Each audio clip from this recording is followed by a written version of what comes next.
नमस्कार। आइए बात कर लेता हूँ सबसे पहले कनिष्ठा उंगली के बारे में। कनिष्ठा उंगली ज्ञान की उंगली के लिए जानी जाती है, बुद्धि के स्तर के लिए जानी जाती है, अच्छे व्यवसाय नौकरी करने के लिए जो अकल होनी चाहिए उसके लिए जानी जाती है, याददाश्त के लिए जानी जाती है। उस हिसाब से तो यहाँ पर कनिष्ठा उंगली सभी प्रकार से उत्तम दिखाई देती है। बात करता हूँ उसके बाद में मैं आपकी सीधा सूर्य की उंगली के बारे में। सूर्य की उंगली यश के लिए, मान सम्मान के लिए, दूर यात्राओं के लिए और साथ ही साथ गुस्से के, क्रोध के लिए, ऐसी स्थितियों के लिए जानी जाती है। यहाँ से भी देखता हूँ तो वर्तमान में ये देखिए, मैं उंगलियों पर बहुत सारे कट आते रहते हैं जाते हैं, मैं वर्तमान की स्थिति हिसाब से देख रहा हूँ तो ये सब चीज़ें ठीक है। अब बात करते हैं शनि की उंगली की। शनि की उंगली और कुछ टर्न लेकर के है और उस पर ऊपर प्रथम पर्व पर छोटे छोटे कट के निशान भी हैं, यानी एग्रेशन का एक प्रतीक यहाँ पर मिला। वर्तमान में आपको, क्योंकि ये बीमारी का, ये उंगली बीमारी के लिए जानी जाती है, अच्छे धन के आगमन के लिए दिखलाई जाती है। अगर धन के आगमन के लिए हो तो यहाँ पर खड़ी रेखाओं को दिखा जाता है, उस तरह की रेखा नहीं। और सेकंड पर्वत पर भी कुछ कट के निशान मौजूद हैं, यानी ये वो हैं स्थितियाँ जिसको जो है कह सकते हैं कि धन के अच्छे आगमन ना होना, साथ ही साथ कुछ ना कुछ रोग निरंतर लगे रहना। तो ये शनि की उंगली मिले, शनि की ढैया, शनि की साढ़े साथी हो तो उसमें और ज़्यादा स्थितियाँ बढ़ जाती हैं। अब बात करता हूँ मैं बृहस्पति की उंगली के बारे में। बृहस्पति की उंगली और जब ये आपस में मिल जाए तो छोटा सा गैप भी शायद यहाँ पर रहेगा, नया भी रहे यहाँ पर गैप, तो व्यक्ति के जीवन के अंदर ये अपने आप में एक पूरा कट जो यहाँ पर आपके सेकंड पर है और थर्ड पर्पज भी है, यानी कि कुछ आर्थिक स्थिति को भी प्रभावित कर रहा है आपके काम की वजह से, और साथ ही साथ पत्नी के साथ खराब संबंधों को दर्शाने वाली ये स्थिति यहाँ पर मौजूद है। तो कुल मिलाकर ये अच्छा सिंगल नहीं है जो ईश्वरीय आस्था में भी व्यक्ति को कम रहने देता है। अब बात करता हूँ मैं आपके बुध पर्वत के बारे में। बुध का पर्व और यहाँ पर छिटक करके रेखाएं हैं, छिटक करके रेखा हो, पूरी मजबूती के साथ ना हो, एक साथ बराबर की ना चलें तो व्यक्ति के पास धन भी छिटक करके ही आता है और वो आते ही खर्च भी हो जाता है। तो कुल मिलाकर ऐसी स्थिति को दर्शाने वाला, फिर भी व्यक्ति के पास धन के आगमन बने ही रहते हैं, चाहे छोटे रूप से ही सही। साथ ही साथ संतान भी व्यक्ति को होती है। अब बात करते हैं हम आपके यहाँ पर सूर्य के पर्व के बारे में। सूर्य के पर्व पर वो रेखा यहाँ पर खड़ी थी, कुछ बिखर करके थोड़ा सा ट्रायंगल है, और वो रेखा आपके पास थी। यदि आप युवा अवस्था में राज्य सरकार की नौकरी के अंदर प्रयास करते तो आपको राज्य सरकार की नौकरी का लाभ मिल सकता था। अगर ऐसा न करे तो व्यक्ति कुल मिलाकर के अपने जीवन में यदि सरकार से संबंधित कोई टेंडर्स का काम करे तो उसमें भी व्यक्ति को लाभ होता है। इसके बाद बात करते हैं हम आपके शनि पर्व की। शनि पर्व पर दो रेखाएं हैं बिल्कुल अस्त रूप में। यदि यहाँ देखें, हो सकता है आपके दूसरे हाथ में ठीक हो, वैसे मेरे ख्याल से ये ज़रूर है यहाँ पर रेखाएं। तो ये थोड़ा सा बिखर करके हैं और यहाँ भी थोड़ा बिखर करके, और ये हल्की हल्की है। तो इससे क्या होता है, ये वो रेखाएं हैं जो निश्चित रूप से आपके जीवन में गहरी बनेंगी। कोई सवाल ही पैदा नहीं है, जो मेरा अनुभव कहता है उसके अनुसार ये गहरी रेखाएँ बनेगी। लेकिन जब तक ये गहरी रेखाएँ नहीं बनती हैं तब तक आपका भाग्य साथ नहीं दे रहा, आपका कर्म साथ दे रहा है, और कर्म के अनुसार ही आपको धन की प्राप्ति हो रही है। इस प्रकार को दिखलाने वाला पर्व और ये छिटक करके रेखाएं हों तो व्यक्ति को रोग भी लगातार लगे रहते हैं। अब बात करता हूं मैं यहाँ पर आपके सीधा इन रेखाओं के बारे में। ये दो रेखाएं जो वेग को प्रभावित करती हैं, यानी आप शनि पर्व की तरफ चलते हैं, दो रेखाओं के साथ सोचते हैं मैं कुछ करूंगा, तो ये आड़ी बृहस्पति की रेखाएं भी इधर आ जाती हैं। यानी इस तरीके से जब आपस में एक दूसरे को रेखा कट जाएं तो बृहस्पति को प्रभावित करती हैं। बृहस्पति कौन होता है, व्यक्ति का दिमाग, व्यक्ति का, और उसको प्रभावित करने वाली ये रेखाएँ यानी कुल मिलाकर के एक यहाँ पे जंग के माहौल को दिखलाती है, यानी स्थिति में लड़ाई झगड़े के लिए और साथ ही साथ मानसिक टेंशन के लिए। तो ये सब स्थितियाँ यहाँ बृहस्पति पर भी नज़र आई। अब बात करते हैं इसके बाद में हम आपके सीधा हृदय रेखा के बारे में। हृदय रेखा बहुत सारी छिटक करके रेखाएं हैं, यानी कुल मिलाकर के मन के अंदर पीड़ाओं को दर्शाने वाली हृदय रेखा, और इससे ये रेखा का नीचे की तरफ देखना और साथ ही साथ दूसरी वाली रेखा का यहाँ पर बृहस्पति पर काटना, यानी कि व्यक्ति के पत्नी के साथ संबंधों में खराबी को दर्शाता है। मन के अंदर थोड़ा बहुत कहीं ना कहीं परेशानी चलती रहती है, कोई हृदय रोग की संभावना नहीं है। चलिए अब बात करता हूँ मैं इसके बाद आपके मंगल पर्वत की। मंगल पर्वत जो साहस का कारक होता है, जो व्यक्ति को तय करता है क्या व्यक्ति निकम्मा तो नहीं है, बिल्कुल नहीं है। आप कर्म करने वाले व्यक्ति हैं और ये कर्म वाली रेखाएं आपके हर क्षेत्र को प्रभावित करती हैं। यानी आपको सूर्य पर्वत भाग दौड़ के लिए भी तैयार हैं, आप धन प्राप्ति करने के लिए मेहनत करने के लिए भी तैयार हैं। तो ये वो रेखाएं हैं जो प्रत्येक रेखा को काट करके भी जाती हैं, यानी भाग्य में रुकावट भी पैदा करती हैं। आप भले ही उनसे मेहनत करते रहते हैं, लेकिन कहीं ना कहीं रेखा जब काट के चलें आपकी मस्तिष्क रेखा को, तो दिमाग में टेंशन भी देती हैं। तो इस प्रकार से इन रेखाओं को पढ़ा जाता है। तो सुस्त आदमी नहीं है, काम करना चाहते हैं। अब देखिएगा आपकी बुद्धि रेखा को, जब आपकी बुद्धि रेखा को चलते हैं यहाँ पर, तो ये चलिए और इसके बाद 1 2 3 यहाँ छोटे छोटे कट लगातार हाथ मस्तिष्क रेखा के नीचे चले गए। जब इस प्रकार के मस्तिष्क रेखा के नीचे छोटे छोटे क्रॉस लग जाएं, ये बहुत अशुभ माने जाते हैं। यानी कि बुद्धि पर आपको ऐसा कह सकते हैं कि आप अपना भूख काली इस प्रकार से लेकर के पैदा हुए हैं कि बुद्धि पर जब जिसकी पौधा ही जो उगा है उसका तना ही मजबूत नहीं होगा तो पेड़ क्या होगा। साथ ही साथ ये थोड़ी सी लहरदारों के नीचे गई और फिर उठ जाती है। यानी कब कितनी बार डाउन हो जाते हैं, कितनी बार क्रोध में आ जाते हैं, फिर डाउन हो जाते हैं, फिर क्रोध में, कहीं ना कहीं लगातार अस्थिरता को दर्शाता हुआ ये सब चीज़ें।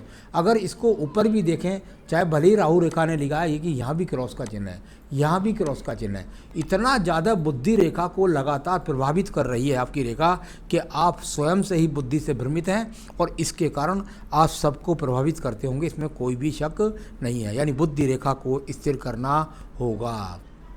नित्य मंगल पर्वत झगड़े के लिए, झंझट के लिए, मुकदमों के लिए, यहाँ पर किसी भी प्रकार का कोई ऐसा चिन्ह नहीं जो झगड़े झंझट मुकदमों का आपको सामना कराए। तो यहाँ स्थिति ये ठीक है। अब आइए चंद्र पर्वत की तरफ चलते हैं। चंद्र पर्वत बहुत ज़्यादा यात्राओं के लिए जाना जाता है, बहुत ज़्यादा यात्रा तो दिखलाई नहीं पड़ रही, और यहाँ पर ये चल के फिर एक छोटा सा एक्स का चिन्ह यहाँ भी बनता है, और साथ ही साथ यहाँ छिटक करके रेखाएं हों, यानी डिसीजन पावर कुल मिलाकर चंद्र पर्वत पर मजबूत नज़र नहीं आ रही है। व्यापारिक रेखाओं को देखिएगा, अगर व्यापार करते हैं तो वो मजबूती के साथ कहीं भी नहीं होता, यानी स्थिरता के साथ कहीं भी नहीं चलता, और छिटक छिटक करके रेखाएं जब चलें तो व्यापार मजबूती के साथ व्यक्ति नहीं कर पाता, स्थिरता के साथ गलती के साथ करता है, और मजबूती के साथ ना होने के कारण जीवन के अंदर परेशानियां इकट्ठी होती रहती हैं। ऐसी रेखाओं वाले व्यक्तियों को मैंने कई बार कई व्यापार बदलते देखा है, और कई व्यक्ति को नौकरी में चेंज करते देखा है। तो स्थिति ये वाली है। अब देखिएगा आपके यहाँ पर जो रेखा है वो आपकी भाग्य रेखा, भाग्य रेखा का संबंध भी चाँद चंद्र पर्वत से बना, यानी दूर स्थान से जुड़ करके आपको स्थान परिवर्तन, और साथ ही साथ कितनी सारी रेखाएं लगातार जब काट कर चली जाएं, इसको राहु रेखाएं, तो जीवन में नौकरी में परिवर्तन, कार्य में परिवर्तन, स्थान का परिवर्तन, और कुल मिलाकर के मानसिक स्थिति को मजबूती नहीं दे पा रही हैं आपकी भाग्य रेखाएँ। यहाँ बहुत स्थिति ज़्यादा ख़राब है आपके भाग्य रेखा की, तो इसको तो आपको मजबूत बनाना होगा। अभी तो मैं सिर्फ 4-5 साल के लिए बोलता हूँ, मुझे किसी को आगे तक डराने का कोई भी अधिकार नहीं है। हाथ में स्थिति अभी आपकी 4-5 साल बहुत स्थिति ज़्यादा अनुकूल नहीं है। अब बात करते हैं आपके शुक्र पर्व के बारे में। शुक्र पर्व, और यहाँ पर यदि देखें तो शुक्र पर्व यहाँ पर कुल मिलाकर के सामान्य सा है, यहाँ कुछ बिगड़ा हुआ है, यानी कुल मिलाकर संबंधों में तो खराबी मिलेगी ही आपको पत्नी के साथ। संतान रेखाएं स्पष्ट रूप से आपके हाथ के अंदर नहीं है, ये पत्नी के हाथ से ही आप जान पाएंगे। इसके बाद बात करता हूँ मैं आपकी आयु रेखा के बारे में। आयु रेखा यहाँ से चली और लगभग जा कर के अभी तो ये लगभग ऐसे समझिए 73-74 वर्ष की है, आगे भी रेखाएं बढ़ती रहती हैं। तो आयु रेखा की कोई भी चिंता किसी भी प्रकार से आप ना करें, तो आयु अच्छी खासी आपके जीवन के अंदर ठीक है। तो आपके ये तो सब मैंने हाथ का पढ़ा, अब मैं हाथ पढ़ चुका हूँ, इसलिए आपके सवालों के जवाब भी सटीकता से आपको दे दूँगा। एक चीज़ मैं और आपको बताऊँ, देखिए आपके मणिबंध का जो पहली वाली रेखा होती है, इसको कहते हैं स्वास्थ्य की मजबूत स्थिति, मानसिकता की मजबूत स्थिति इस पहले मणिबंध से मिलती है। यानी सबसे पहले अगर स्वास्थ्य की स्थिति को देखा जाए तो मानसिक स्थिति के लिए मणिबंध का अच्छा होना जरूरी है। जब ये खराब हो जाएगा तो बहुत परेशान करता है व्यक्ति को, दिमाग से खास तौर से। चलिए अब ये सब हो गया, अब बात करते हैं आपके सवालों की। 2006 में विवाह हो गया, उसके बाद में वैवाहिक जीवन जब से अच्छा नहीं चल रहा है, इश्यूज बने रहते हैं, क्या सॉल्वेशन होगा, तलाक हो जाए तो क्या दोबारा विवाह होगा। भाई साहब, आपके जीवन में एक पत्नी आए, जितनी ज़बरदस्त आपको स्थितियों का सामना करना पड़ रहा है, इसके सारे के सारे हाथ के हिसाब से मैं हाथ रेखा पढ़ रहा हूँ, इसके सारे के सारे आधार आप हैं। यानी कुल मिलाकर के आप शांत रह ही नहीं पाते, आप समझ नहीं पाते हैं घर की स्थितियाँ क्या हैं। ऐसी स्थिति वाला व्यक्ति तो घर में अपने माता पिता तक से भी लड़ सकता है। तो यहाँ जो स्थितियाँ हैं ये बहुत ख़राब हैं। कुल मिलाकर आपकी बुद्धि रेखा इतनी प्रभावित दिखलाई दी बहुत सारे एक्स के साथ, और यहाँ बृहस्पति भी पीड़ित मिला, शुक्र भी पीड़ित मिला। तो ये स्थितियाँ, फिंगर भी आपकी बृहस्पति की ठीक नहीं मिली।